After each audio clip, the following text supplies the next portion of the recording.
Hey, Jeremiah here. Welcome back to my basement. And today I want to talk about something that affects a lot of us in the workplace, and that is rivals and enemies. Now, it seems like kind of a weird concept. Rivals, maybe not, but enemies? You actually have enemies in the workplace? And yeah, a lot of people do. And I think that maybe this is even more common, perhaps, for. Technical people where there's a lot of ego involved. I've worked with a lot of engineers for years and years, and there is definitely a lot of ego involved when working with engineers, and that can lead what starts off as friendly competition can lead to rivalries, and rivalries can turn into enemies. I've also seen this a lot. This sounds really sexist. I'm just going to be honest. With offices that are have a lot of women in them, women just it's it's interesting. The idea is, oh, we're gonna work at this place. It's gonna be all girls. We're gonna have so much fun, and it's gonna be a safe environment. And man, it gets nasty. It gets nasty quick. Women compete very heavily against other women. It's an interesting thing to watch. But there's a lot of enemies that come out of heavily women offices. But that's not what we're going to talk about. We're going to talk about us in a more technical role, how to deal with those rivalries and enemies. And, there's really, like so much in life, if you want to excel, there is little that's going to get you further than becoming a student of human nature. Become a student of human nature. Now, listen, I understand. You have all this time that you have to spend studying to advance your career. You're already working so much just because of your career. And now I'm saying study the human condition, study human behavior, learn about how humans operate, think. And that seems like a lot. It can be, but it doesn't necessarily need to be because this doesn't have to be necessarily a whole lot of formal studying. In fact, I happen to be friends with a couple psychologists, PsyD, doctors of psychology. There's also a couple PsyD, doctors of psychology, in my family. And in my business as a lay hypnotist, I actually worked with psychologists and a couple psychiatrists, mostly social worker, counselor level, but also some doctorate level psychologists. And so, I've had lots of conversations and friends with some of these people. And, one of the things that I have come to learn is that the science, if you will, of psychology is heavily flawed. It's heavily flawed. And so I'm not telling you to study psychology. Psychology is interesting, but it seems to get a lot of things wrong. And I think this has to do with how psychology operates. Most psychological studies are done on college students. The vast majority are done on college students. That is a very specific time in one's life. It's a very specific subset of people to then draw broad conclusions about humanity as a whole from. Um, Also, it's been shown that very few psychological experiments can be reproduced. So psychology is in an interesting time because of just the nature of it. It's really hard to reproduce psychological studies, and a lot of conclusions that people have held to be fact for years are being questioned now. And so I'm not telling you to study psychology. What I am telling you to do is be observant. Now, listen, we're engineers, right? You're watching this because you're in IT, you're probably in networking, and you are either an engineer or an aspiring engineer. What do engineers do? We study systems. We work on systems. We fix systems. What is the human brain if not a just complex system? There are inputs and outputs. And when you begin to observe people in general and your coworkers specifically, you're going to see that based on certain inputs, they give certain outputs. Well, what are the inputs? The inputs are, a situation, a specific situation, the person they're dealing with. They're going to, based on if it's the boss asking them about their weekend or their buddy asking them about their weekend, they're going to give you a different output. Their mood, the day of the week, whether or not they've eaten, all these things are different inputs that determine the outputs. Now, we can't necessarily see the black box that is their brain. We can't see all their life experiences and their genetics that have created this individual that takes those inputs and makes those outputs. But we don't need to know that, because we can observe the inputs and observe the outputs, and we can know then what to expect, even if we don't know the why. Why this output? I don't care. I just know that in this situation, that person behaves in this way.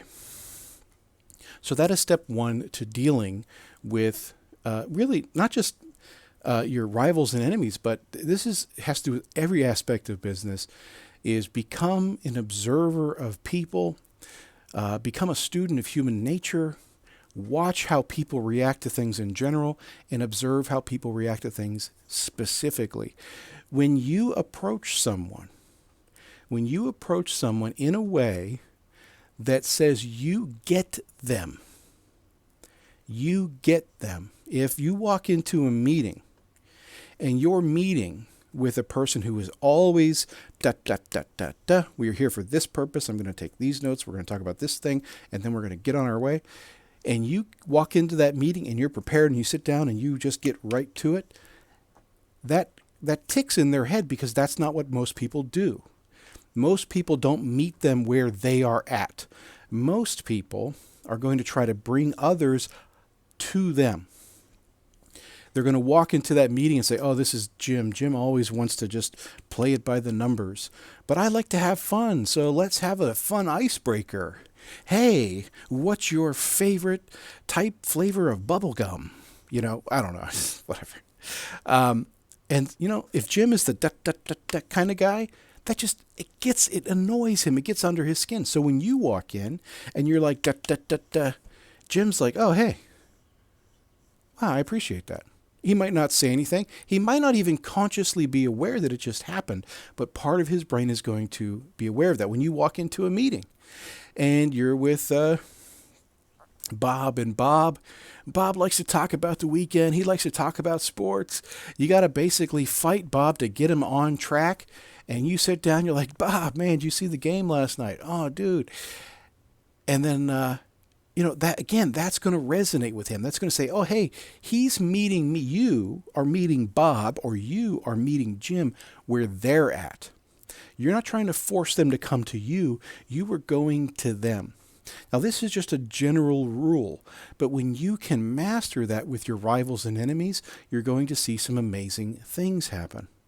So what do? Well, observe your rivals, observe your enemies. That's step number one. Step number two is become their subtle ally. Become their subtle ally. If you start acting like you're their best friend, it's actually going to put them on guard. But if every now and then you got their back, if every now and then you stand up for them, if every now and then you support them in a way that maybe they weren't expecting, again, it gets something going in their head. And they're going to say, oh, hey, that guy, interesting. Okay, I guess we're not as bad as it was. Observe their behavior, match them, meet them where they are. Don't try to bring them to you. Become their subtle ally. In little things and little ways, usually ways that aren't a huge sacrifice for you, but some of them might be a small sacrifice for you. If you're willing to sacrifice in small ways to help them, when the time comes, you may be able to rely on them, but more likely you're just going to make things better. As an example, when I started at a certain company, I had a lot of certifications. I was just moving into Cisco, the Cisco world, and I had a lot of certifications, but all my experience was on Microsoft servers, that kind of thing. And the guy who interviewed me hated my guts. He hated my guts because I had all these certs, and I was a paper tiger, And he specifically told me, "Oh, people like you are a dime a dozen. I don't want you." He told the boss not to hire me. Luckily, they took a chance and they hired me anyway. And turns out, about a year and a half or 2 years later, I end up being that guy's boss. I rose up the ranks, and now I'm his boss. And I got to tell you, the first few months were fucking hard, because this guy just fought me, and I'm just a nice guy. I'm trying to be helpful, trying to, make sure that he's being taken care of, and all my guys are being taken care of, and we're getting things done. And it wasn't working. And at some point, I don't remember how it was, but I sat down and said, okay, this is now my new project. I need to make this guy, I need to stop him from being my enemy, and he needs to become my ally. How do I switch him in that role? And so I started doing what I'm doing with you. I began observing. I started noticing certain things about his behavior. And the one thing I noticed is that he is very confrontational. Everything to him is a fight. And now that's not necessarily who I am. In certain situations, I can be that way, but it's not who I am. But I did observe that about him. He always wants to fight. And because of that, people tend to back down, and he gets his way, but he also didn't seem satisfied by that. So as I was watching, I'm like, I don't think he's a bully. I just think he likes to fight. The other thing I began to do was to make small sacrifices for him. Now, I happen to be in a position where I assigned the work. So what did I do? I picked projects here and there when I could that probably should have gone to somebody else, but it was stuff that he was interested in. And if it was small enough or whatever, I would let him take over that project. I would assign him that project. And so suddenly he's doing things that he finds interesting. Not every day, not every project, but more than he was. And when I would do it, I would go, "Oh, hey, Mike, I think you're perfect for this. This project requires this, and this skill, and I think you're going to do great. So, here's the contact, here's the project manager. Make it happen." He liked feeling like he was in charge, so I gave him projects where he could kind of run the show, if you will. And for me, that was a small sacrifice. It really wasn't a big deal at all, but it made him feel important. It made him feel special. And that started breaking down the barrier. Now the other thing I did with this guy was, one day I was just like, I'm going to try it. This guy seems like he likes to fight. So he was fighting with me about something. He's arguing with me. And I literally got in his face. I raised my voice. I told him how it was going to be. And suddenly he's like, "Oh, okay, cool." That's just what he needed. Now, he was born in another country. He had a little bit of different culture. Maybe that was part of it, or maybe it was just him. I don't know. But he needed a little bit of headbutting. And then the fascinating thing was, once we butt heads like that a couple times, we just really didn't need to do that anymore. He needed me to not be his friend, but to be his boss. And then suddenly it clicked. So between me observing him, meeting him where he was at, which meant I had to change my behavior to meet him where he was at, and then making small sacrifices to sort of help him out and to become his ally, he flipped around. And then, we ended up going to lunch together. I would never say we were friends. I don't think I ever could have relied on him, but it made the work environment so much easier, so much better. And maybe in the right environment, he could still stab me in the back. But because I was close to him, he never really had that opportunity. So that's, I guess, the final point is, step one, become an observer of human nature. Observe those people. Notice the inputs. Notice the outputs. Adjust your behavior to meet them where they are at. Step two, make small sacrifices for yourself, small sacrifices for you to make their life a little bit better. And then step three is to release expectations on them. Just because you are trying to change the situation, change the dynamic, never expect them to become your friend. They might become friendly, but don't confuse friendly with being your friend. And as long as you have the right expectations, when you know that they're going to put their interests first, they're not going to sacrifice for you, and in the right situation, they might stab you in the back, Because you've kept them a little bit closer, you know what's going on. You're friendly with them. You're more likely to be able to detect when that sort of backstabbing is happening, or just head it off or avoid the situations where it might happen at all. So those are my big 3 tips to how to deal with your rival slash enemy at the office. Observe their behavior, learn what to expect their outputs, and change your behavior to meet them where they are at. Make small sacrifices for them. You make the sacrifice to make their life a little easier. That's going to make a difference. And then 3, realize that they are on some level still your enemy, but you're keeping that enemy close so that you know what's going on and you can protect yourself. And when you do that, they're not going to have the opportunity to make your life difficult. All right, this is Jeremiah. I hope you found it informative. Hey, I'll see you next time.